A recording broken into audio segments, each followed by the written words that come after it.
Baik, terima kasih untuk kunjungan teman-teman dari Fakultas Hukum Universitas Sumatera. Sudah boleh buka masker. Sudah vaksin semua? Bulan kemarin saya booster. Oh, baru booster ya, aman. Ya, mudah-mudahan sehat semua. Ya,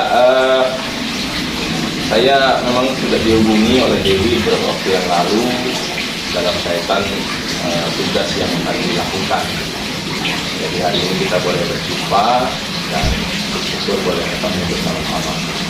Saya nama Ruli Antonius Haryanto lengkapnya. Jadi tadi saya sudah sampaikan kalau asal saya ini juga Kesuma, putra Jawa kelahiran Sumatera, dari Lampung tepatnya, dan saya adalah pendeta GPIB. GPIB itu Gereja Protestan di Indonesia bagian Barat. Nah, gereja kami ini ada di kurang lebih 27 provinsi. Jadi nggak semuanya, semuanya ada 34 ya. Jadi ada 27, mulai dari Aceh sampai ke Bau-Bau. Tahu Bau-Bau nggak? Kalau kami dulu sekolah harus hafal dari Sabang sampai Merauke. Bau-Bau itu di Sulawesi Tenggara. Dekatnya kampungnya Ari Kiting sama lain Lawede. Kalau senang setup dekat Wakatobi. Kalau ujung utaranya itu di Nukan, selatannya itu di Cilacap. Jadi itu gereja. Dan saya sendiri sebagai pendeta GPIB itu pindah-pindah. Jadi kami selama 4 sampai 5 tahun itu pindah-pindah. Saya di sini sudah tahun ketiga. Sebelumnya saya juga di Bogor, sebelumnya lagi sudah di Kalimantan Utara dan juga Kalimantan Timur. Ya, mungkin itu saja dulu ya. Saya punya istri saya juga pendeta di Surabaya. Ya, itu aja dulu kalau perkenalannya. Tadi sudah kenalan Dewi, Dita, Wulan, sama Nice. Oke. Mau tanya jawab atau mau saya langsung jawab dari apa yang ada di sini? Lebih bagus tanya jawab ya, supaya semuanya ngobrol ya. Silakan. Pak, apakah gereja GPIB Air Hidup Kamal ini memiliki hukum siasat gereja? Baik. Ya, bicara soal siasat gereja itu sebenarnya dipahami beragam. Ya, siasat itu bisa juga dipahami dengan disiplin gereja, tetapi secara garis besar itu kan bicara soal aturan gereja. Nah, di GPIB sendiri secara sinodal, jadi kami ini punya pusatnya di Jakarta, jadi ada 327 jemaat tadi yang dari 27 provinsi tadi. Jadi aturan yang kami pakai itu adalah aturan yang berlakunya itu menyeluruh. Jadi bukan aturan masing-masing. Jadi ada gereja yang punya aturan sendiri-sendiri.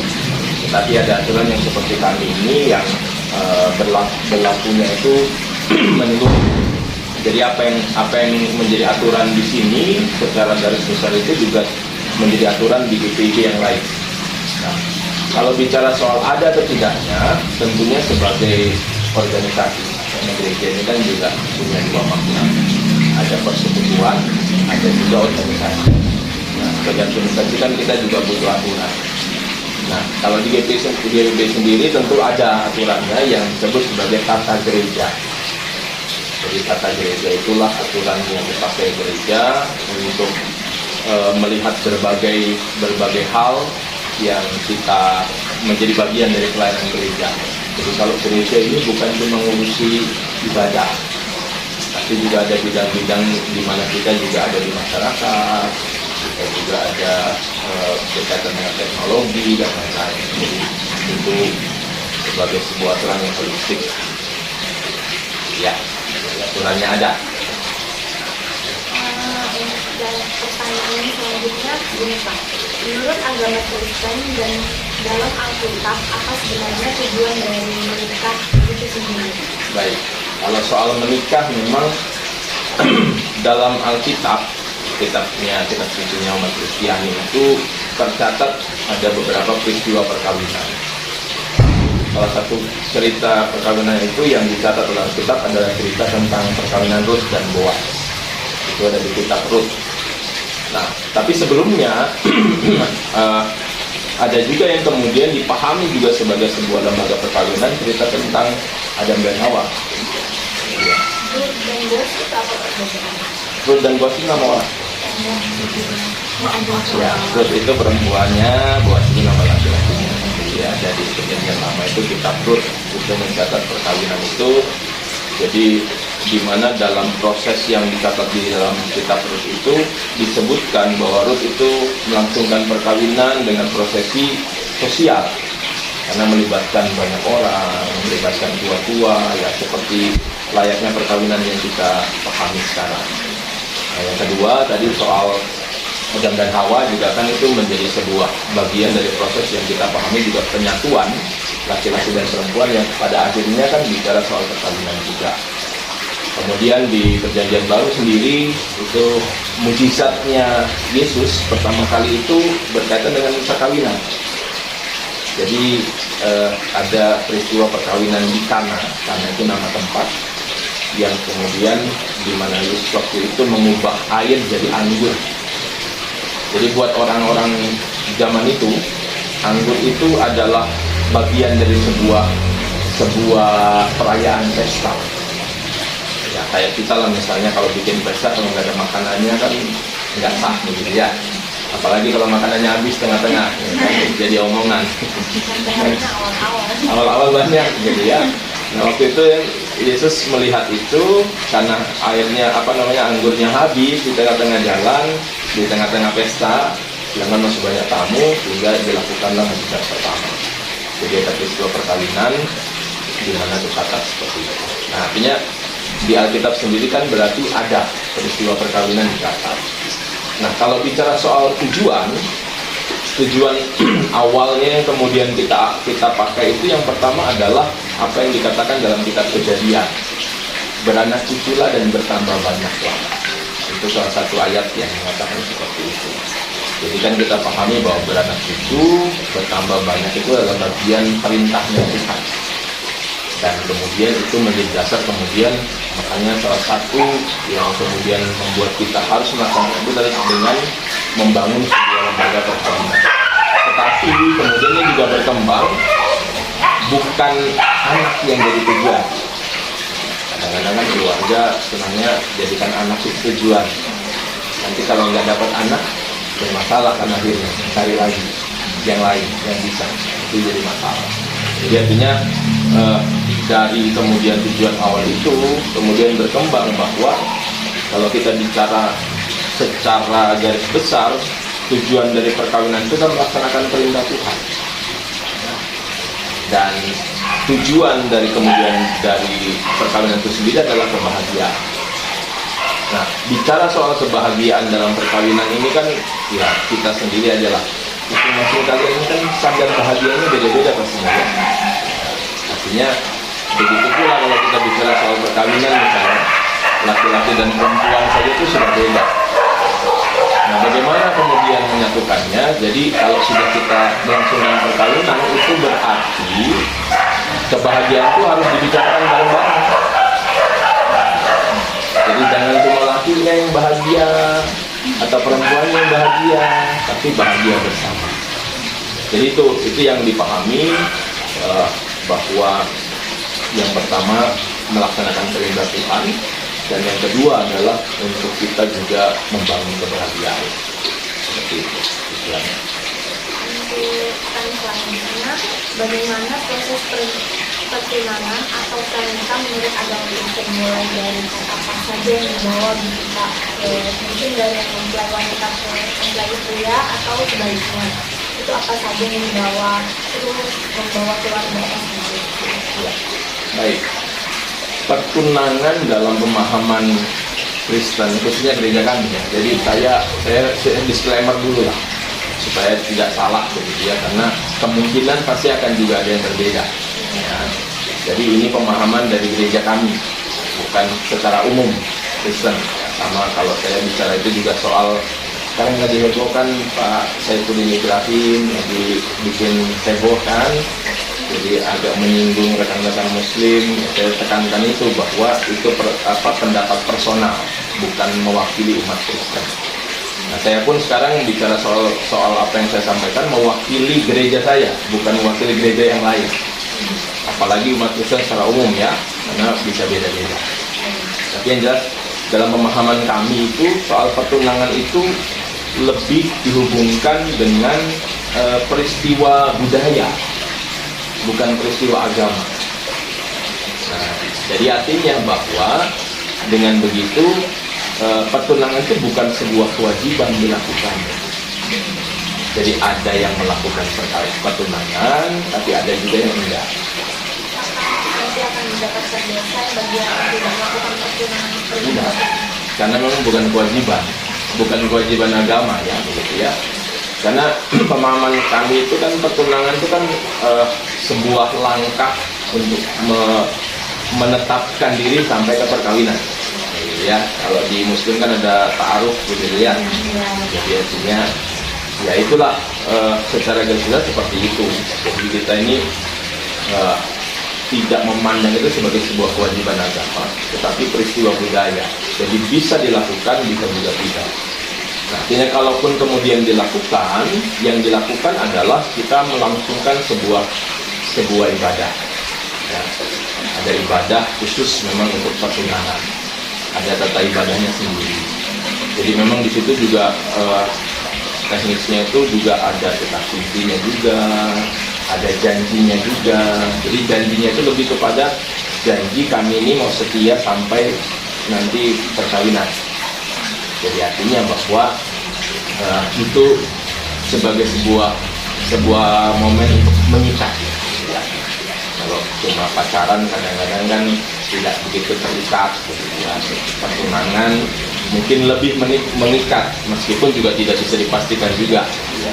Jadi artinya tidak selamanya juga yang sudah tunangan juga nanti juga pasti menikah, begitu juga tidak. Ya, semua kembali ke masing-masing yang melaksanakan. Tetapi dalam ya misalnya kalau saya dulu orang Batak. Nah, orang Batak ini punya tradisi maktukol. Ya, maktukol itu pertunangan sebelum mau menikah. Nah, Terus biasanya kan kalau misalnya Pak Islam itu kan kayak kalau pertunangan kayak bawa kue dari mempelai yang cowok ke yang cewek, itu kalau Kristen gimana?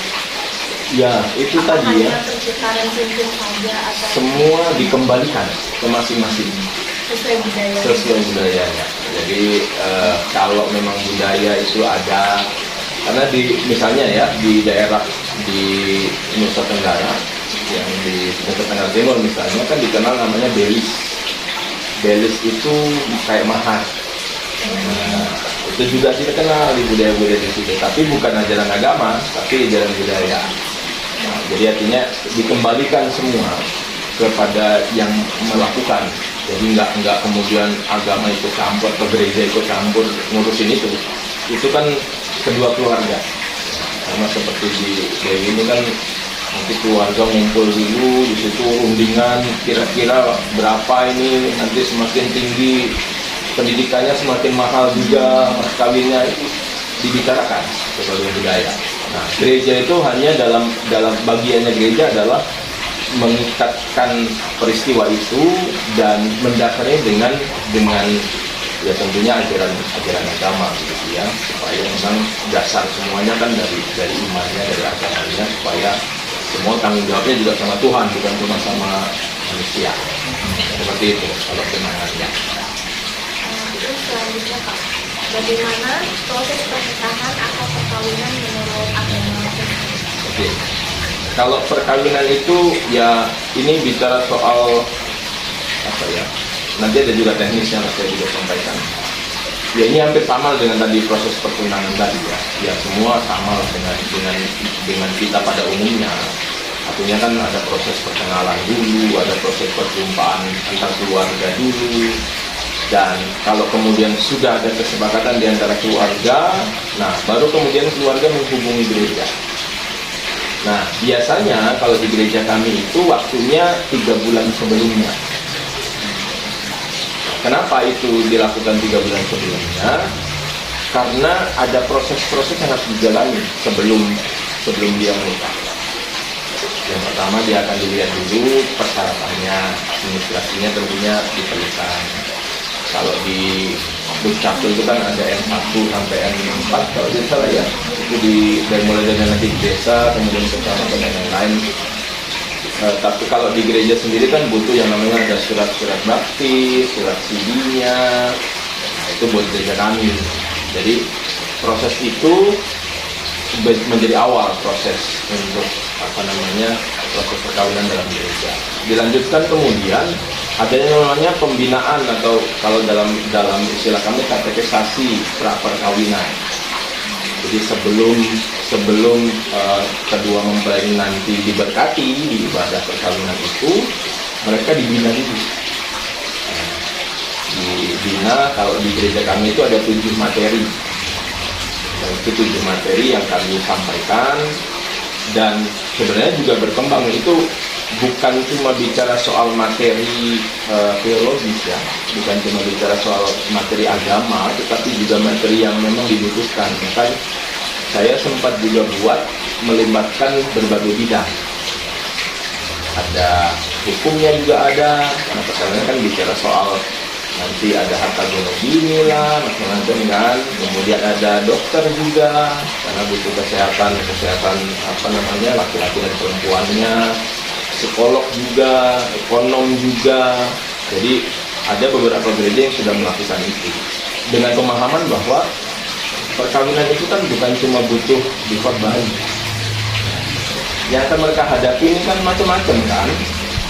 Bicara nanti soal ekonomi, gimana mengatur keuangan dalam keluarga, bagaimana dengan penerimaan atau pendapatannya baik suami maupun istri, itu bagaimana mengolahnya, bagaimana kemudian secara psikologis juga kita butuh juga bagaimana kedewasaan kita. Ya, tadi kan saya katakan ini menyatukan dua pribadi yang berbeda kan kadang-kadang nggak mudah toh. Jadi butuh proses bagaimana proses jalan. Jadi itu yang mendasari kemudian di gereja kami di GPI khususnya itu ada jangka waktu paling tidak 3 bulan untuk kita mempersiapkan semua itu. Terus kalau misalnya jangka waktu yang Bapak maksudnya dari jam besar kan 3 bulan ya Pak. Kalau misalnya hal yang mendesak gitu bagaimana? Misal pulang atau enggak 1 bulan sebelum kawinan atau enggak 9 bulan sebelum kawinan, Ya. apakah masih diterima atau tidak? Artinya kalau bicara soal itu harus lihatnya case by case. Jadi nggak bisa diterapkan sama. Jadi kan alasannya kan orang masing-masing. Ada yang alasannya macam-macam, alasan ini dan itu. Artinya kita juga harus bijaki dengan baik. Jadi artinya ada aturan, tetapi kita juga harus melihat situasi dan kondisi. Tetapi memang idealnya tadi 3 bulan tadi, tetapi ya ada momen-momen tertentu yang membuat ya kita harus melihat situasi itu. Yang terpenting bahwa ya tadi ada materi, ada semua proses dijalani, baik mulai dari administrasi maupun juga sampai pembinaannya atau kaderisasi tadi dijalani semua. Apakah kalau sebelum 3 bulan itu ini Pak, atau kayak tidak dibolehkan atau enggak haram hukumnya gitu kalau sebelum 3 bulan pernikahan dimulai? Enggak juga sih. Kita ini enggak bicara soal ya kalau tadi dalam pemahaman haram dan halal itu kan bicara soal larangan dan ujung-ujungnya jadi dosa begitu ya. Kita nggak bicara seperti ini kan bicara soal teknis. Jadi bukan bicara soal ajaran agamanya secara inti, secara utama, tetapi bicara soal teknis sebenarnya. Hanya memang ada pengajaran agamanya juga di situ tentunya. Karena kan kita mau melihat bahwa ini sebuah waktu yang diperlukan untuk mempersiapkan segala sesuatu. Ya contoh aja lah misalnya. Kadang-kadang ini kan kita nggak konsisten gitu. Bilang kalau ke gereja misalnya maunya cepat-cepat. Padahal dia sudah mau menikah itu sudah lama nyari make upnya sudah jauh-jauh hari juga kan, nyari tenda-tenda segala macam dekorasi juga jauh-jauh hari, nyari cateringnya juga jauh-jauh hari, bisa begitu. Tapi kadang-kadang ke gerejanya melambat-lambat, maunya mepet-mepet. Artinya kan itu tidak konsisten berarti kan. Artinya semua bisa dilakukan sama karena semua kan dipersiapkan. Nggak mungkin tiba-tiba ya hari ini ngomong besok mau menikah kan nggak mungkin. Kadang-kadang seminggu aja jarang-jarang. Ya ada sih 1-2 tapi jarang-jarang sekali. Minimal kan orang itu 1 bulan baru istilahnya planningnya ya, rencananya itu minimal itu 1 bulan, jarang-jarang itu juga. Sudah prosesnya masih panjang. Gitu. Jika ada yang ingin bertunangan dan menikah, apakah dalam warta jemaat tersebut akan diterapkan informasinya? Baik. Jadi ini saya jelaskan dulu soal warta jemaat ya. Jadi mungkin teman-teman agak asing dengan apa itu warta jemaat gitu. Nah, jadi saya jelaskan dulu supaya jelas. Jadi setiap minggu dalam ibadah itu ada yang namanya warta jemaat. Jadi dalam warta jemaat ini akan disampaikan jadwal-jadwal pelayanan sepanjang minggu ke depan. Karena kan kami ini ibadah bukan cuma hari Minggu, ya ada ibadah keluarga juga, ada ibadah kategorial, anak-anak, ibu-ibu, bapak-bapak itu ada juga sendiri-sendiri. Jadi semua itu kan butuh diinformasikan. Nah, itulah gunanya warta jemaat. Jadi artinya mewartakan, menyampaikan informasi. Nah, itu juga ada dalam bentuk tertulis. Jadi dibagi warta jemaat secara lengkap, tapi kemudian ada poin-poin utamanya itu dibacakan dalam bagian akhir ibadah kalau di gereja kami. Termasuk juga di dalam warta jemaat itu ada informasi keuangan.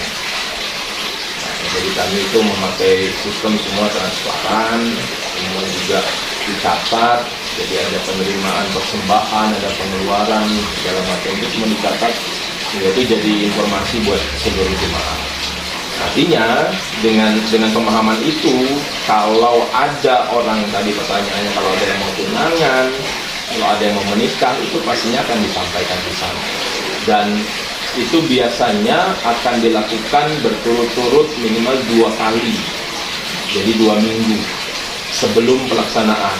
Jadi misalnya menikahnya hari Sabtu besok nih. Jadi sudah 2 hari Minggu sebelumnya itu sudah dibacakan dan juga dituliskan, karena itu kan ada yang sudah dibagi.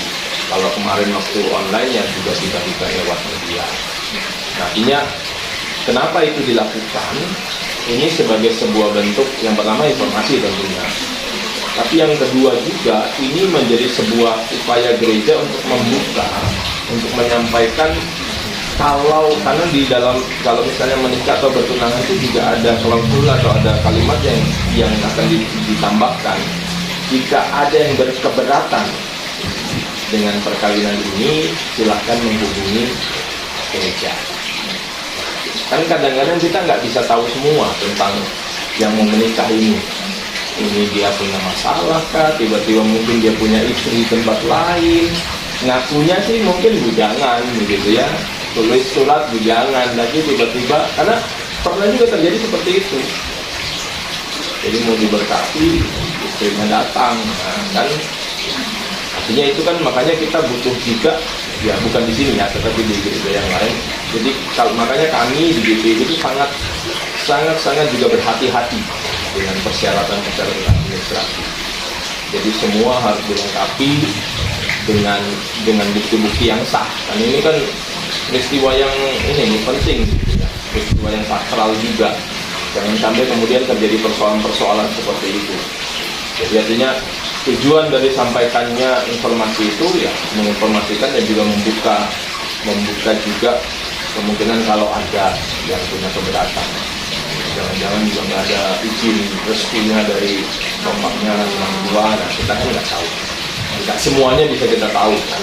Ya kita berusaha untuk mencari tahu sebanyak mungkin. Tapi kadang-kadang ada saja kan yang miss, ada saja yang kemudian lewatkan. Gitu. Jadi itu tujuannya disampaikan dalam waktu kemarin. Apakah ada beda dari proses pertunangan sampai Ya, kembali tadi saya jelaskan tadi pertunangan kan bukan kewajiban gitu ya. Jadi artinya bisa dilakukan bisa enggak. Tapi kalaupun dilakukan itu biasanya pasti ada jeda. Tapi jeda waktunya nggak tahu, nggak bukan kita yang menentukan ya. Semua kembali ke yang mau menikah juga. Mereka merencanakan berapa lama nih? Ada yang memang sampai setahun, ada juga yang cuma 3 bulan. Nah, karena sebenarnya kan kalau jangka waktunya terlalu pendek juga ngapain dia pertunangan kan langsung aja gitu. Nah, artinya biasanya sih rata-rata kalau orang bertunangan itu jeda waktunya sekitar 6 sampai 6 bulan sampai 1 tahun. Karena kadang-kadang juga misalnya itu dilakukan kalau tugas keluar misalnya supaya terikat ya, seperti itu. Jadi intinya bahwa jedanya itu nggak diketahui oleh gereja, semua dikembalikan kepada yang bersangkutan, kepada keluarganya. Apakah setelah mereka menikah masih ada proses yang harus dilewati? Oke. Kalau setelah menikah, tentunya kan yang pertama mereka akan terdaftar jadi warga jemaah, warga gereja lah, gitu ya. Dan kalau sudah terdaftar itu kan berarti bahwa mereka punya hak dan kewajiban sebagai warga gereja.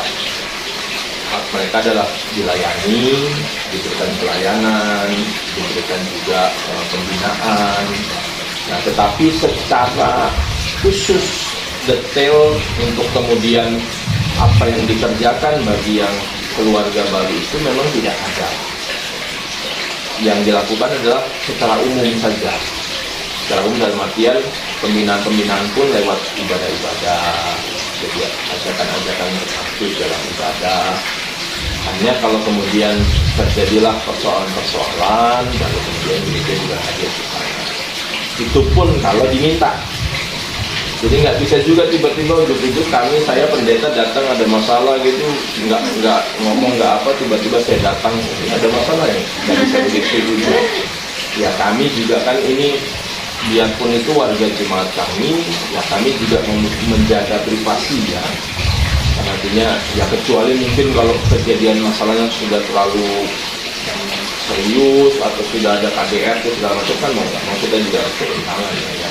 Jadi selama itu masalah yang memang tidak diinformasikan ke kami, ya kami juga nggak bisa kemudian tiba-tiba datang, karena kan kalau secara hukum kan nggak boleh juga ya, ini mencampuri urusan yang hak asasi nanti, malah dituntut pendetanya.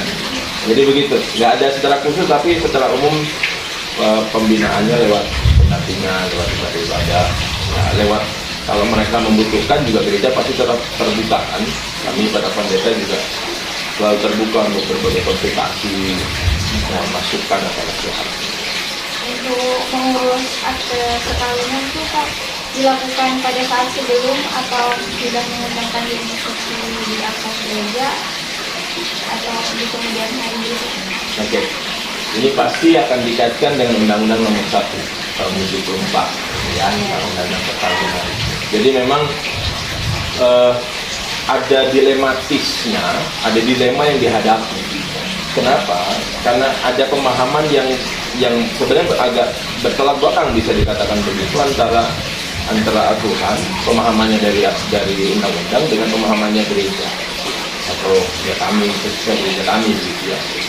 Jadi kalau di undang-undang itu kan perkawinan akan sah kalau dikatakan menurut aturan agamanya. Nah, itu menjadi persoalan karena gereja memahami bahwa perkawinan itu peristiwa sosial. peristiwa sosial di mana yang bertanggung jawab untuk mengesahkan itu adalah pemerintah, bukan gereja. Tugas gereja adalah memberkati. Artinya ini sudah disahkan nih, lalu kemudian diberkati. Jadi artinya kami ini dalam pengajaran istilahnya yang kami lakukan adalah menyampaikan berkat Tuhan bagi keluarga itu. Nah artinya kan kalau kemudian ini ditemukan kan nggak ketemu ya. Artinya kan dengan pemahaman bahwa kita memahami peristiwa sosial berarti kan duluan tekanan sipil disahkan dulu. Nah, tapi di undang-undang harus lewat agamanya dulu. Nah, ini kan nggak ketemu. Nah, artinya kan ini kan harus ada win-win solution. Ada hal yang harus kita sama-sama kemudian pahami. Gitu. Nah, di masa lalu, saya bicara cerita masa lalu dulu ya. Di masa lalu itu masih bisa dilakukan itu sebelum diberkati catatan sipil dulu ya. Ini saya cerita dulu. Kemudian ada masa selanjutnya di mana dilakukan juga dalam hari yang sama. Kebanyakan itu biasanya ini ibadah jam 9, catatan sipil jam 8 pagi. Nah, itu win solusinya begitu dulu ya, supaya ini sama-sama dilaksanakan. Nah, tapi kemudian kan ini berkembang, sudah ada ketegasan juga kan dengan undang-undang itu yang akhirnya membuat gereja juga harus mau tidak mau ikut dengan aturan itu. Sekarang kan ditegaskan harus pemberkatan dulu baru diurus di catatan sipil. Jadi artinya itu yang sekarang dilakukan. Nah, tapi persoalannya kadang-kadang begini. Yang terjadi ini konteks karena saya pernah di Kalimantan. Saya tugas itu di daerah pedalaman.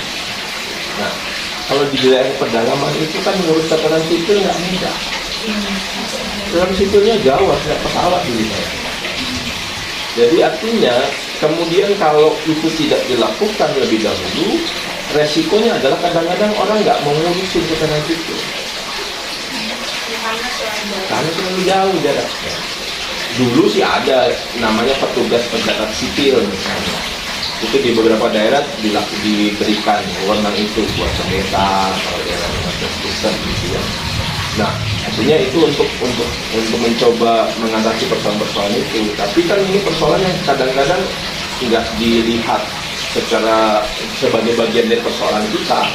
Orang kan senangnya konteksnya selalu konteksnya kota, konteksnya Jawa, yang akhirnya menafikan ada konteks-konteks yang lain nih, tempat-tempat lain yang ya jangankan itulah. Coba kita dari mana? Bawean atau pulau mana? Sumenep, pulau paling ujung? Iya, Kangean. Kangean aja kan susah kan? Mau ke Sumenep aja udah berapa lama gitu. Nah itu kan hal-hal yang praktis yang kadang-kadang bisa menjadi persoalan. Nah, artinya itu yang kadang-kadang kita alami di lapangan. Karena itu yang penting udah diberkati, udah selesai. Padahal kami memahami kan legalitasnya itu kan dari pemerintah gitu. Secara hukum itu pemerintah. Ya contohnya begini, realitanya yang kemudian kenapa kami mengatakan begitu, misalnya kalau kita punya surat kawinnya gereja, itu laku nggak kita pakai untuk istilahnya hal-hal yang umum di masyarakat? Kan beda dengan surat kawinnya negara kan, catatan sipil atau surat kawinnya di muslim begitu kita bisa gunakan kepentingan apapun. Nah, artinya itu kan menjadi sebuah pemahaman bahwa ya yang mengesahkan itu pemerintah secara hukum. Tapi kami gereja hanya memberikan pemberkatan. Tapi ya tadi kita juga sebagai warga negara ya harus ikut taat juga lah dalam proses ini ya. Jadi yang kita ikuti, yang penting biasanya yang kami lakukan adalah begini. Surat kawin aslinya tetap disimpan gereja sampai yang menikah ini ngurus catatan sipil. Karena kalau enggak ini kadang-kadang kan nggak mau, malas gitu kan. Ya ini udah di gereja, padahal nanti yang susah juga mereka sendiri. Untuk ngurus akta anak juga nggak bisa, pakai surat nikah di gereja harus ada surat sipil dan ngurus kakak. Jadi Itu yang kita lakukan, jadi supaya semua bisa berjalan. Jadinya kalau bicara soal apa yang dilakukan sekarang, ya yang terjadi pada umumnya adalah diberkati dulu, tapi di minggu yang sama biasanya sudah ada jadwal untuk ngurus catatan sipil. Supaya sama-sama diurus. Adakah hal-hal yang membuat proses dalam pertunangan bahkan pernikahan dibatalkan menurut agama Kristen? Oke, ya tadi kalau dengan pemahaman yang tadi saya sampaikan, buat kekristenan, buat gereja sendiri, ya yang bisa membatalkan perkawinan itu adalah negara, hukum, bukan gereja. Artinya demikian juga dengan kalau pertunangan malah sifatnya personal kan.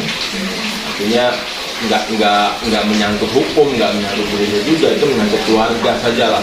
Jadi artinya kalau kemudian ditanyakan apa yang membuat proses itu bisa batal, ya yang pertama kalau pertunangan bicara soal persoalan di antara mereka apa yang terjadi. Nah kalau dalam bicara soal perkawinan, ya perkawinan nggak bisa dibatalkan. Ya kecuali sebelum perkawinan ada informasi yang tadi seperti saya katakan, tiba-tiba katakan buat, ada yang datang tiba-tiba ya, kan harus batal. Tapi itu kan sebelum perkawinan. Tapi kalau sesudah perkawinan, ya kembali bahwa prosesnya sudah proses hukum yang berjalan. Kalau sudah selesai ada pemberkatan, ya proses hukumlah yang akan berjalan. Jadi bukan proses di gereja.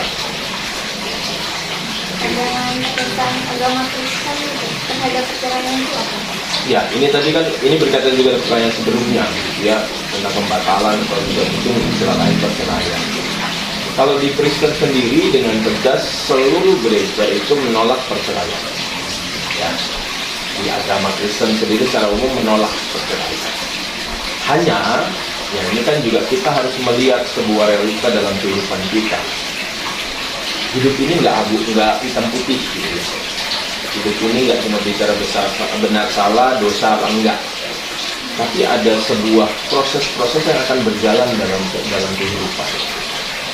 Jadi kita akan melihat bahwa proses-proses itu kadang-kadang hasilnya adalah ya tadi persoalan dalam keluarga, masalah-masalah yang levelnya beragam ya, sampai level yang sangat parah sekali gitu ya. Sudah ada KDRT, sudah ada kemudian usaha pembunuhan, jadi itu terjadi dalam keluarga. Nah, kan gereja juga harus bijak melihat itu.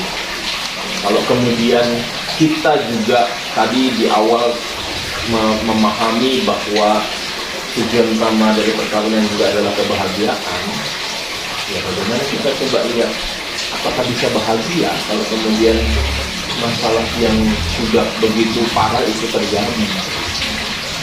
Nah, artinya bahwa mau tidak mau kan realitas seperti itu harus dilihat oleh gereja, sehingga kemudian gereja juga nggak kemudian bisa dengan mudah memberikan sebuah penghakiman gitu ya, atau juga memberikan penilaian terhadap sebuah situasi. Tapi yang paling penting adalah bahwa kalau kita bicara soal perceraian ini nggak ada di agama Kristen yang mendukung. Semua akan menolak. Ini kan kalian juga di sini sudah sebutkan ada salah satu ayat gitu ya, Matius 19 ayat 6 itu kan tentang apa yang sudah dipersatukan Allah tidak boleh diceraikan manusia. Jadi jelas, saya pikir juga semua agama juga punya pemahaman yang sama begitu ya.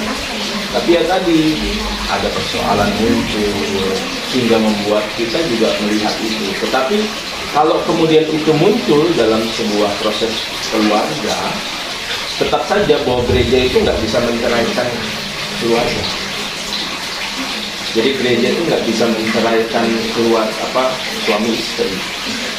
Karena ya pemahaman tadi, kembali ke pemahamannya bahwa yang mengesahkan negara, kalaupun terjadi perceraian ya urusannya di urusan hukum, urusan negara. Jadi seperti itu.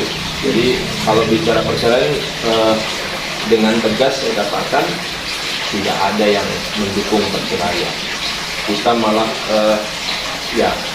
kalau saya nggak mau pakai bahasa mengharamkan lah ya, karena itu nanti bicara soal dosa dan lain-lain, itu kan sudah relasinya dengan Tuhan lah. Saya nggak bisa kemudian juga menentukan dosa apa enggaknya orang kan.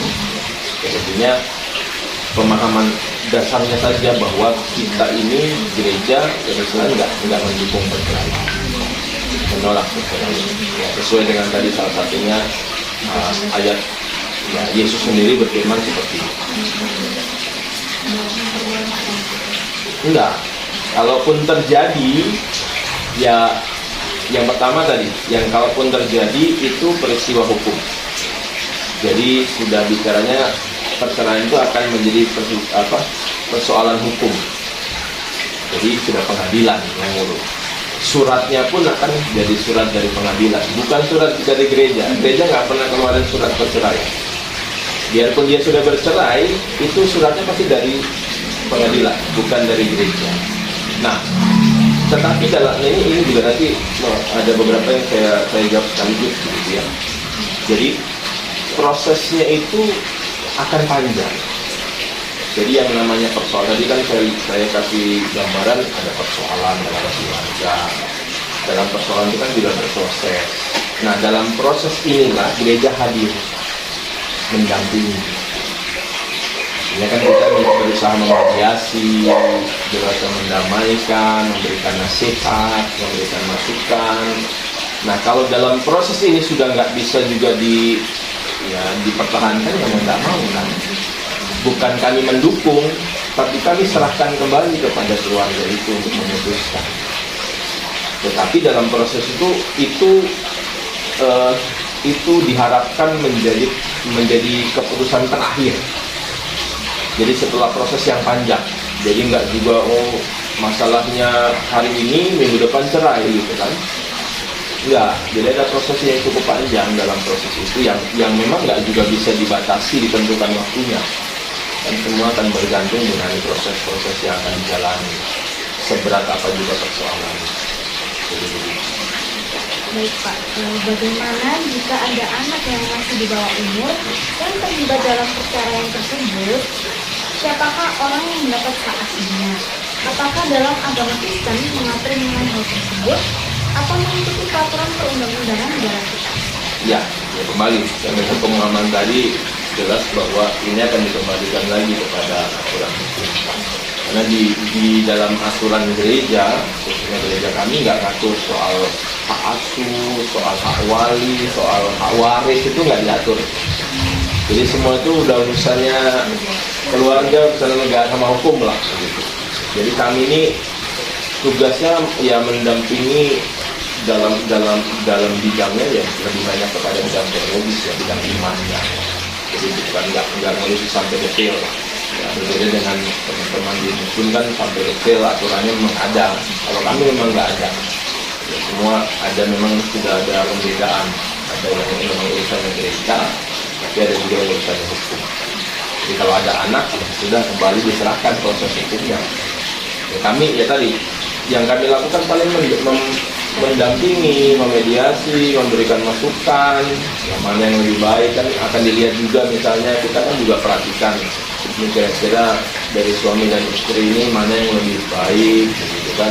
Ya itu pun hanya sekedar masukan, bukan kemudian menentukan.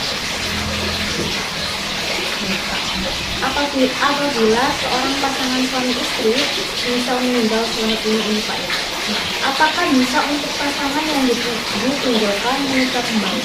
Oke, jadi memang ya tadi pertama ini konteksnya meninggal ya.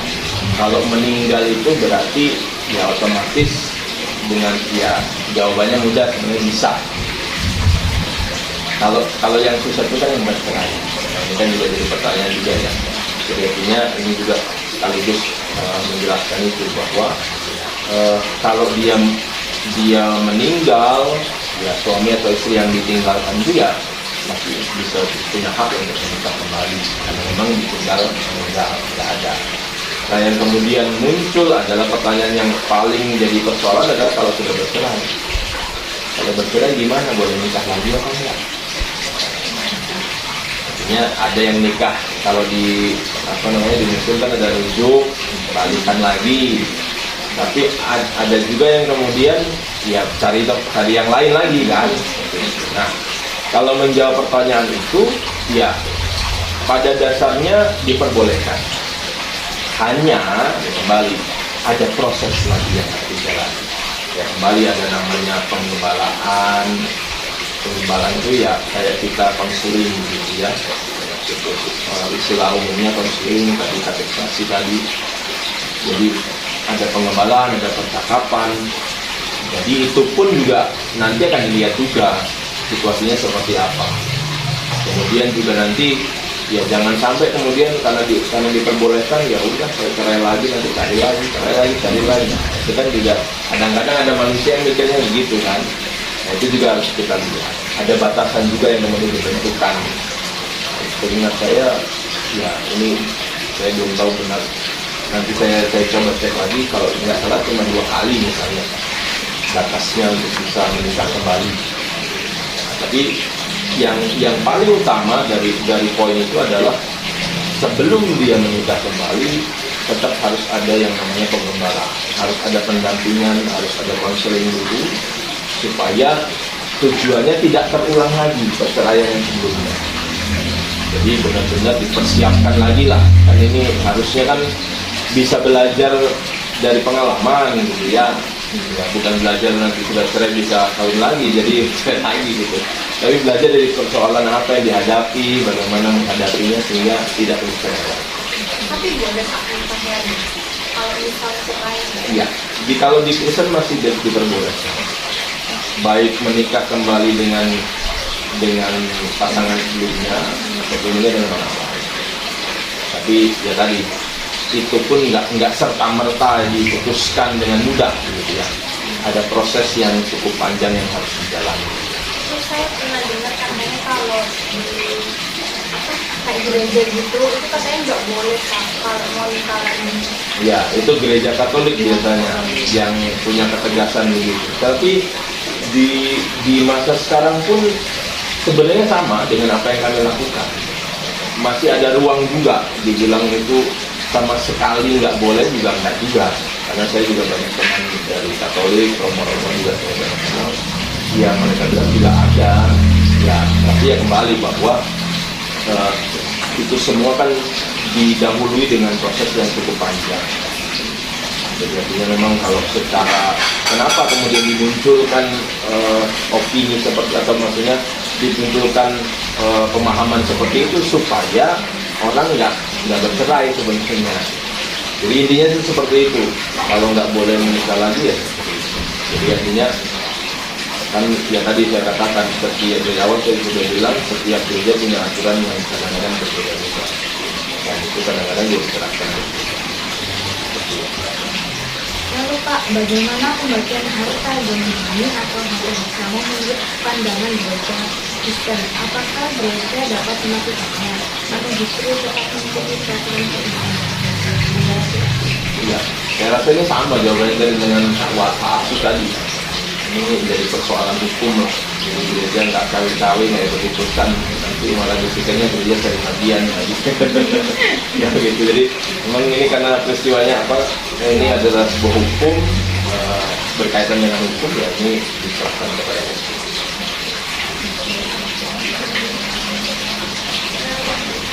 Dalam majelis pasal 19 yang tertulis itu pada ayat 69 itu menurut pandangan Kristen itu bagaimana? Ya ini kan bicara soal tadi ya apa yang sudah disatukan Tuhan tidak boleh diceraikan manusia. Jadi memang kita ini selalu berusaha bahwa kalau di pemahaman kekristenan itu kan menikah itu harus dipahami dari awal sekali seumur hidup. Jadi cukup untuk satu pasangan. Kalau itu kan hanyalah meskipun itu kan juga masih jadi perdebatan juga ya, ngomongnya ngaku istilahnya ngikutin Nabi nggak lakukan itu loh. Artinya Nabi yang dinikahi juga orang-orang yang memang teraniaya, janda, jadi bukan soal nafsu ya. Sekarang terjadi kan banyak soal nafsu sebenarnya. Nah itu artinya kalau di Kristen kan memang pemahamannya tadi ya kita pahami dari awal bahwa itu adalah kali seumur hidup. dengan kata lain bahwa kita sangat-sangat membenci atau sangat-sangat melarang yang namanya perceraian. Tapi ya kembali ya, tadi saya katakan dalam realita kehidupan kan nggak mudah, nggak hitam putih. Kadang-kadang ada persoalan yang muncul, kadang-kadang sulit untuk juga, tidak semua persoalan juga bisa diselesaikan dengan mudah. Nah, ini kadang-kadang kan akhirnya terjadilah sebuah perceraian. Ya, kalaupun itu tadi saya jelaskan, kalaupun itu terjadi, dialah itu jadi pilihan yang paling terakhir. Tapi esensi dasarnya kita nggak pernah mendukung, kita juga sangat membenci atau melarang juga perceraian. Jadi itu yang menjadi proses yang kita pahami lah. Jadi kalau ini juga saya coba tambahkan dengan pertanyaan seperti ini kan, dalam tadi bicara proses. Dalam proses perceraian kan ya kita nggak pernah tahu lah waktunya berapa lama yang harus dibutuhkan dalam proses untuk mendampingi dan proses hukumnya. Tapi gereja selalu akan siap untuk mendampingi. Kapanpun selama proses itu masih berjalan, kita harus tetap siap untuk mendampingi mereka. Mendampingi bukan jadi manas-manasi atau apa, tapi mendampingi supaya mereka tetap tenang.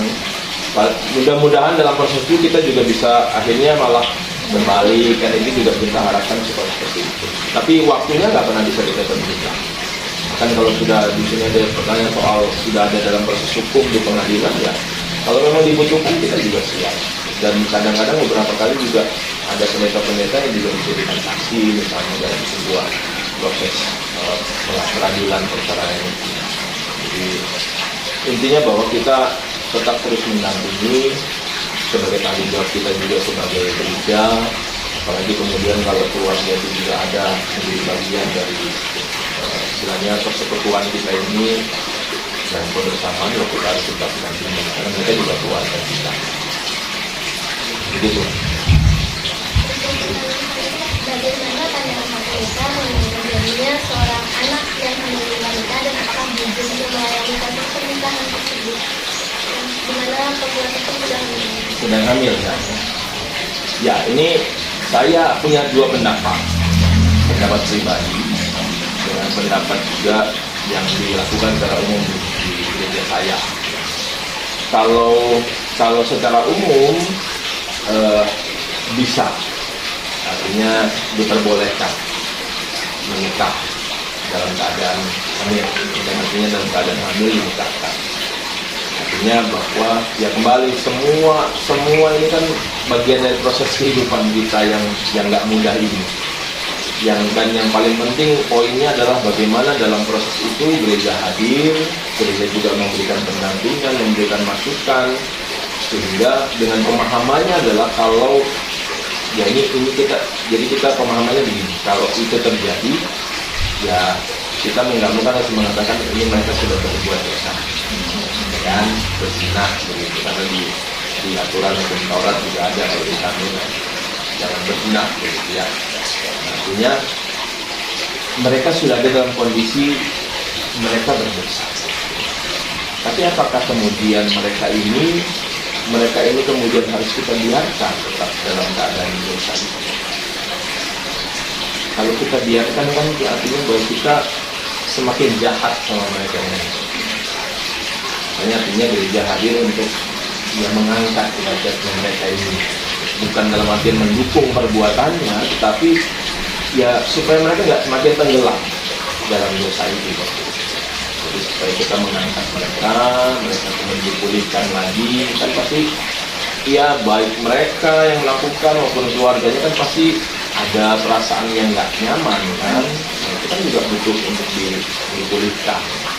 Salah satunya juga dengan cara itu. Hal itu sudah didampingi, diberikan nasihat dan lain-lain. Jadi jangan kemudian orang yang sudah berbuat salah, berbuat dosa malah kita tinggali. Itu nggak baik ya. Harusnya malah kita angkat mereka, kita coba untuk memulihkan mereka. Artinya itu pandangan secara umum di gereja. Jadi artinya diperbolehkan. Tetapi saya punya pendapat yang sedikit berbeda berdasarkan pengalaman dan ada tujuan juga. Kenapa? Saya pahami tadi saya sudah sampaikan pemahaman dasar. ini ya mungkin ini juga akan terus menjadi evaluasi saya, nggak juga selalu akan saya lakukan. Tapi ini saya lakukan saat saya punya pengalaman waktu di Kalimantan. Sampai akhirnya saya itu punya bisa dibilang janji nasar begitu ya, punya omongan saya nggak mau nikahin orang anak yang lagi hamil. Nanti kalau sudah melahirkan baru saya nikahkan. Nah, itu pribadi. Kalau umumnya kan dari itu sudah sampaikan kan, artinya bisa saja. Kenapa saya lakukan begitu? Karena yang terjadi di sana itu bukan cuma sekali dua kali, berulang-ulang.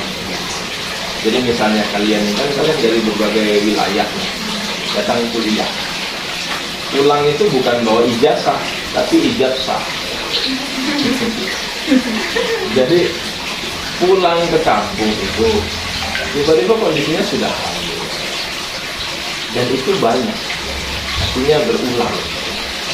Nah, saya berpikir kan gimana caranya ini supaya berhenti. Saya berpikir salah satunya mungkin memberikan pemahaman dengan kemudian memberikan ketegasan supaya mereka tahu ini nggak benar. Dengan harapan kalau saya tidak memberkati atau tidak menikahkan mereka waktu hamil itu, ya mereka bisa mikir 1000 kali kan melakukan hal yang sama lagi yang lainnya. Itu pemahaman saya, karena ya tadi itu kan dasarnya adalah realita yang terjadi, tapi bukan pandangan secara umum. Artinya saya berpikir begitu karena kadang-kadang kan gini juga, hamil maunya terus ngatur gereja, terus cepat-cepat. Jadi kan sudah bilang ya ada waktu 3 bulan misalnya. Tadi tiba-tiba minta seminggu mau didekain. Nah kan begitu kan, kasusnya kadang-kadang seperti itu terjadi.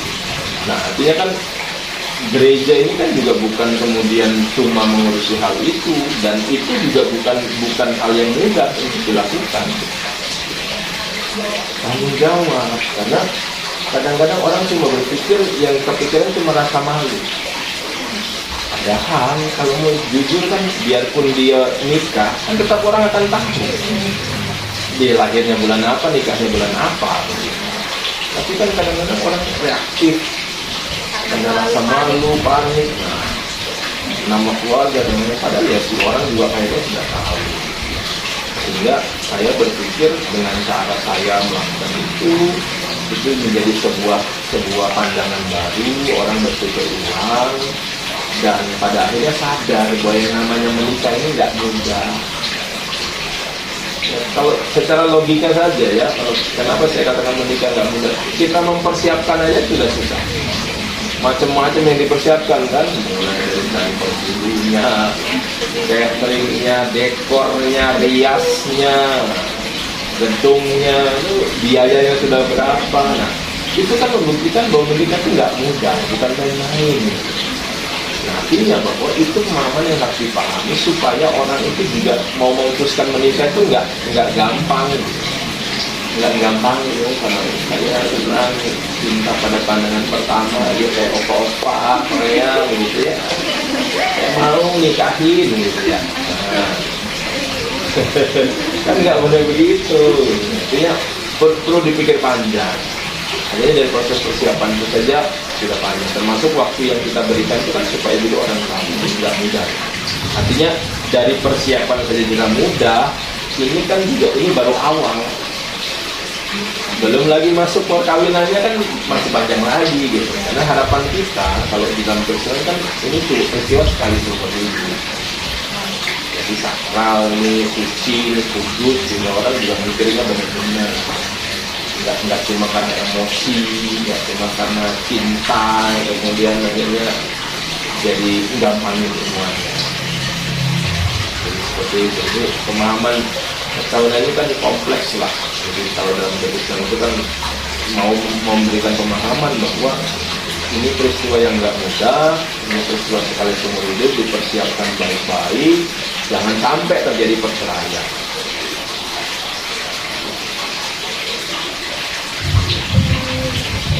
Sebelum closing statement, apakah dalam agama Kristen diperbolehkan untuk melakukan poligami atau beristri lebih dari satu, dan apa yang menjadi landasan untuk diperbolehkan atau tidak?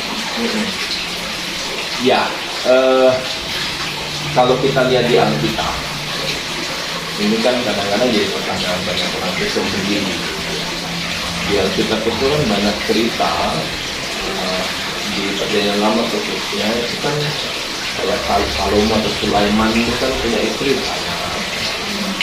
Beberapa tokoh-tokoh yang lain juga punya istri bukan cuma satu. Artinya itu yang kadang-kadang jadi pertanyaan, sekarang nggak boleh.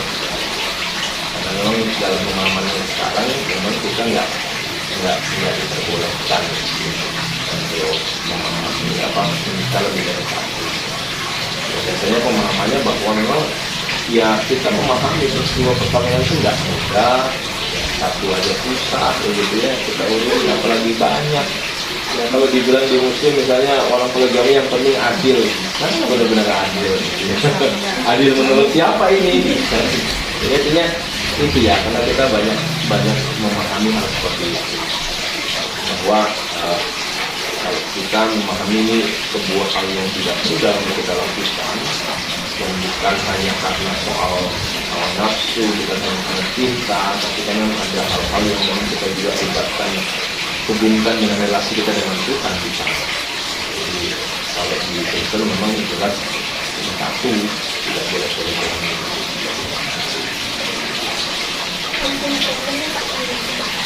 Oke, sebenarnya tadi sudah ada statement sebagian. Oke, ya tadi kalau bicara soal perkawinan di Kristen, khususnya di gereja kami, pemahaman perkawinan itu menjadi sebuah pemahaman yang selalu berhubungan dengan iman.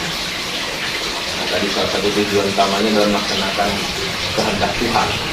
Tapi bukan berarti kalau nggak nikah juga nggak melakukan kehendak Tuhan ya. Karena memang ada orang-orang yang memang itu tidak menikah dengan Tuhan namanya. Misalnya pastor, suster di Katolik itu kan memang mereka tidak menikah. Kalau saya ya Tidak menikah boleh. Kalau di Katolik itu bahkan nggak boleh menikah pastor. Boleh. Itu untuk imam. Jadi ya seperti kalian lainnya atau ustaznya begitu, kalau di Katolik nggak boleh menikah. Karena pemahaman mereka menikah dengan Tuhan. Jadi mereka menyediakan waktu untuk Tuhan. Kalau misalnya kayak Dewi menikah orang biasa itu boleh nggak Dewi tidak menikah sampai seumur hidup, seumur mati? Bukan disumpahin gitu. Contoh aja. Ya, itu pilihan. Jadi memang tidak kemudian itu menjadi sebuah hal yang dianggap dosa gitu ya. Karena memang hidup manusia ini kan semua Tuhan yang mengatur. Artinya Tuhan yang izinkan juga terjadi. Jadi biarpun dia menikah atau tidak itu adalah pilihan. Dan kalau orang tidak menikah kan sebutannya itu selibat, tidak menikah. Artinya ada berbagai macam tujuan. Maksudnya tadi kalau dalam tradisi Katolik, para imam memang selibat karena mendedikasikan hidupnya untuk Tuhan. Tapi ada juga orang yang mungkin karena memang ya banyak faktor lah ya, tapi ya karena dia memilih untuk itu, ya dia memilih untuk ya berfokus dengan karirnya, berfokus dengan pekerjaan, berfokus dengan keluarga mungkin ya, itu jadi pilihan. Dan gereja tidak pernah kemudian menganggap itu sebuah hal yang berdosa dan tidak melarang. Semua kembali menjadi pilihan. Dari adanya mungkin kita berbeda agama itu diperbolehkan atau tidak? Ya, ini saya jujur mengatakan ini masih menjadi problematika di kita. Karena sebenarnya di dalam kekristenan sekarang ini kan sudah mulai ada keterbukaan begitu. Karena kalau kita bicara misalnya, kenapa sih orang nggak boleh menikah beda agama? Kadang-kadang di Kristen itu kan selalu ada ayat yang diambil, terang tidak bisa bercampur dengan gelap. Nah, saya seringkali mengkritisi pemahaman, bukan ayatnya, tapi pemahamannya, bahwa dengan mengatakan begitu kita berarti mengatakan diri kita itu lebih hebat daripada yang lain. Kita merasa diri kita terang, yang lain itu gelap, kan begitu. Dan saya nggak punya pemahaman. Kalau saya pribadi, saya nggak setuju dengan pemahaman itu. Siapa kita yang bisa menentukan diri kita, gitu ya? Menentukan kita gelap atau terang. Artinya bahwa mungkin sudah tidak bisa relevan lagi situasi seperti, karena setiap ayat itu kan pasti punya situasi, punya konteksnya.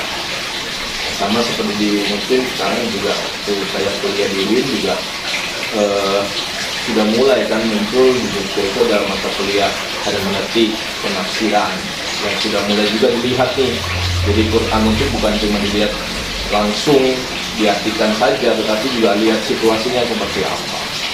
Nah, artinya bahwa itu sudah terjadi, itu dialami dan dilakukan oleh Muslim. Jadi, tapi kan belum bisa semuanya menerima. Ya sama seperti di Muslim pun kan juga belum bisa semua terima ya, meskipun tidak ada. Kan kalau seingat saya di Muslim itu kan ada perbedaan, bahkan kalau laki-laki masih ada peluang diperbolehkan. Tapi kalau perempuan sama sekali nggak boleh. Karena kan ini berkaitan juga dengan sistem patriarkal. Kalau laki-laki kan biasanya itu akan mengatur semua, jadi pemimpin, jadi perempuan ikut. Kalau perempuan kan nggak boleh. Nah itu hal-hal yang kadang-kadang terjadi. Dan semua ada faktor-faktor politis juga di situ. Karena terus terang kan kita ini dua agama ini kenapa sih seringkali bermasalah gitu ya? Karena kita ini punya tujuan yang sama-sama. Artinya dalam tujuan apa yang menjadi persoalan adalah karena kita punya tujuan itu memperbanyak umat. Sama-sama nih. Beda dengan agama lain. Agama lain kan nggak ada misi, nggak ada dakwah, itu nggak ada kalau di sana. Cuma kita aja yang punya nih. Makanya ada istilah kristenisasi, islamisasi gitu kan. Jadi itu yang seringkali jadi persoalan. Padahal kan saya pribadi selalu mengatakan di gereja, dimanapun saya bilang, saya jadi Kristennya bukan maunya saya. Itu Tuhan yang milih saya. Jadi yang menentukan Tuhan saya jadi Kristen, bukan maunya saya. Sehingga saya nggak bisa kemudian mengatakan saya bisa mengkristenkan orang gitu. Nggak ada. Itu kalau di Muslim kan sudah hidayah kan. Artinya dapat hidayah baru dia bisa ikut. Kalau nggak dapat ya nggak bisa. Karena cara-cara orang berpindah keyakinan itu kan macam-macam. Tapi yang sering kali terjadi sekarang ini kan yang bikin drama justru orang pindah agama mulai jelek-jelekin yang sebelumnya gitu ya. Itu kan nggak benar. Dia itu bertumbuh, bisa ketemu dengan agama yang baru, kan juga belajar dari agama yang baru. Ya, kalau memang dia sudah ada dalam keyakinan yang baru, ya jalan saja. Jadi artinya, ya kembali kalau persoalan perkawinan beda agama, sudah ada yang melakukan. Kalau di Katolik sendiri bahkan peluangnya lebih besar. Karena mereka punya aturan yang memang benar-benar sudah jelas soal itu. Jadi setahu saya, nanti coba konfirmasi dengan Romo gitu. Setahu saya dalam percakapan dengan Romo itu, saya tanya bagaimana bisa dilakukan. Yang pertama harus ada surat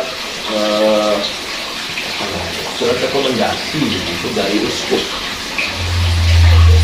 Uskup itu pimpinan. Jadi kalau di Katolik itu ada pimpinan, level pimpinan itu ada. Uskup itu levelnya itu provinsi. Artinya dia akan membawa keuskupan di tingkat provinsi kayak gubernur lah gitu. Jadi di bawahnya itu ada banyak gereja di tempat-tempat yang lain. Kemudian kalau Indonesia itu ada namanya kardinal, sebutan untuk yang membawahi seluruh Indonesia. Nah, paling tinggi namanya paus. Paus itu di Vatikan, jadi di Roma. Jadi artinya ada surat rekomendasi dari uskup, baru kemudian artinya kan rekomendasi itu pasti akan ada prosesnya kan, jadi baru kemudian diberikan izin, ada pemaparan pendampingan, bahkan itu ada juga klausulnya anaknya harus jadi Katolik. Seperti itu, ada klausul seperti itu. Kalau tidak salah begitu ya. Jadi artinya kalau di gereja kami gitu itu belum ada aturan yang jelas. memang ini dalam proses persidangan saya kan punya lembaga namanya Sinode. Sinode ini perkumpulan semua gereja di PIB di Indonesia. Jadi kan kita tiap tahun ada sidang, ketemu, kita juga ngobrolin soal itu. Ya memang sudah mulai ada keterbukaan. Kalau saya pribadi kalau ditanya, saya nggak persoalkan soalnya. Biasanya kalau itu ada sanksi apa enggak? Enggak sih. Artinya selama ini kalau di gereja kami ya karena gini, di gereja kami itu jarang-jarang perkawinan beda agama. Artinya karena gini, kalaupun beda agama, misalnya dia menikah, karena secara hukum kan nggak ada ya peluangnya, kecuali ada sih kemudian ada yang kemudian menggugat ke MK atau ke pengadilan itu ada yang hasil juga. Tapi prosesnya panjang.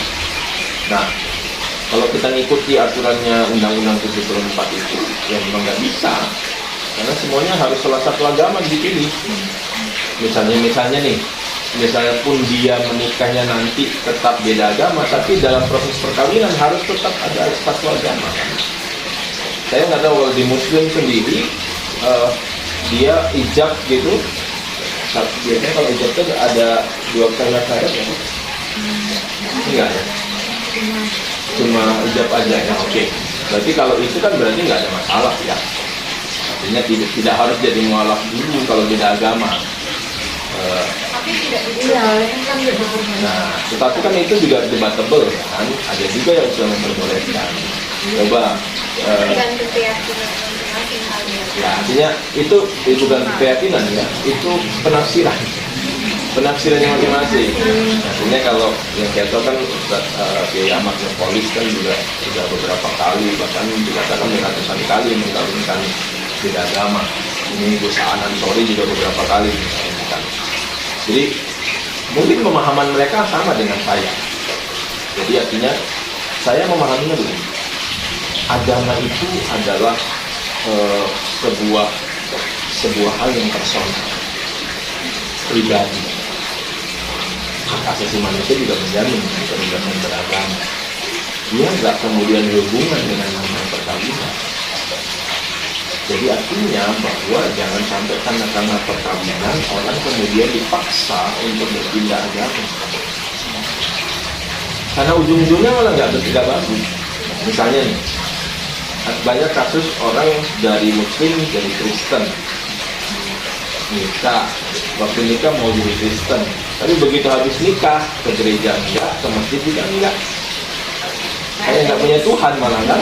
Nah itu yang terjadi kebanyakan begitu. Ya sama dengan kemudian kalau mualaf misalnya, kadang-kadang sholat juga enggak, ke gereja juga enggak.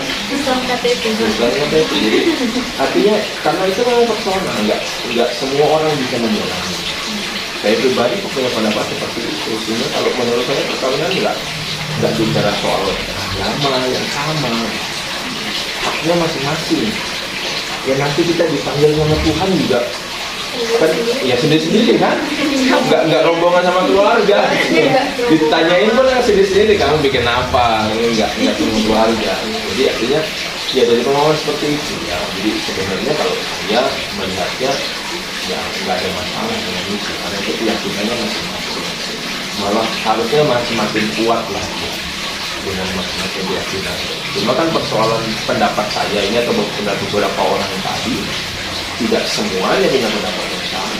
Secara umum bahkan kalau kita bicara aturannya yang dipakai Undang-Undang Nomor 1 itu kan sangat-sangat melarang sekali, bahkan mengarahkan satu agama, memilih yang mana terserah. Padahal ya mungkin lebih bagus seperti kalian kan ini di hukum di fakultas hukum ya. Kalian coba cari latar belakang tentang, telitilah latar belakang soal undang-undang itu. Karena saya waktu skripsi itu saya mengambil topik itu peraturan negara yang berdasarkan keagamaan. Jadi bernuansa keagamaan. Kayak Undang-Undang 74, Disnas, SKB. Nah, saya itu kemudian menemukan bahwa hampir semua lah, mungkin ya bisa dikatakan semua mungkin itu nuansa politiknya kuat sekali. Kepentingan politisnya pada saat membuat undang-undang itu sangat kuat sekali. Jadi tidak bebas kepentingan. Artinya bahwa ini juga jadi nggak fair kan kalau kemudian dengan kepentingan kita membuat sebuah aturan. Tapi ya inilah realita kita gitu ya. Jadi kita jalan dulu. Jadi sambil kita melakukan kajian-kajian, kalau memang diperlukan perubahan ya kita lakukan perubahan.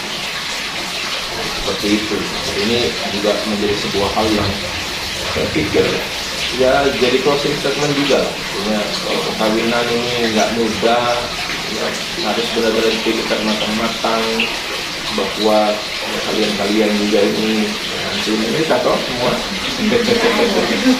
Allah ya, nggak ada yang mau terlibat. Jadi ya, artinya kalian mempersiapkan diri lah. Karena ini proses yang panjang. Ya usahakanlah jangan sampai kemudian ada perceraian. Ya pilihlah yang terbaik, ya, mintalah sama Tuhan untuk menentukan. Tapi jangan cuma minta sama Tuhan, usaha juga. Jodoh nggak jatuh dari langit katanya. Jadi ya persiapkanlah diri dengan baik. Artinya kalau kita bicara soal iman, soal kemudian ajaran, ya masing-masing kita punya pemahaman. Tapi ya kita itu saling menghormati. Kita juga bisa hidup berdampingan bersama-sama. Termasuk tadi kalau saya personal pribadi tidak ada masalah kalau kita berbeda agama. Maka saya juga terikat dengan lembaga yang ya saya harus juga mengikuti kan. Masih berproses kan, masih terus dijemur. Tadi juga dengan teman-teman pendapat sempat ngobrol lagi, kita membuat diskusi lagi. Jadi supaya memang benar-benar kita cari berbagai macam, ya bukan kemudian membenarkan atau mencari kebenaran, tapi mencoba untuk benar-benar membuka wawasan.